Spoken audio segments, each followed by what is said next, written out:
Ayan, tara, day 1 sa Pinas. Samahan niyo kami kumain sa Mang Inasal. After almost 20 hours sa airplane, syempre, hanap tayo ng kainan. Almost 3 years din kami hindi nakakain ito. Yung feeling na parang ang bata na gusto mong tikman, dito nga pala kami kumain sa may bypass road malapit sa Watermark. Alam ko, isa sa mga checklist ng ating mga kababayan to pag umuwi from other countries. Nakakamiss kayo yung sabaw nito, only rice at lalo na yung chicken oil. Ang cute nga, meron pa silang dispenser ng sabaw, toyo at chicken oil.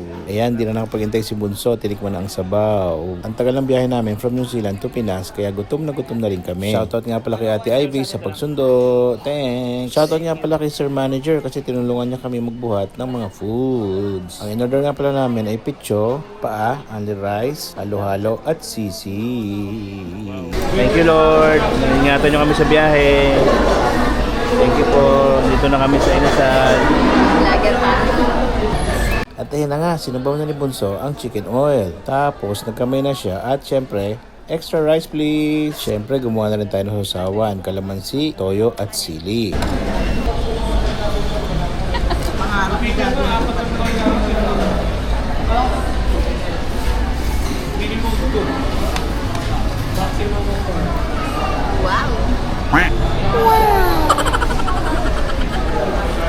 So ayan, another checklist done. So see you on the next vlog. Bye!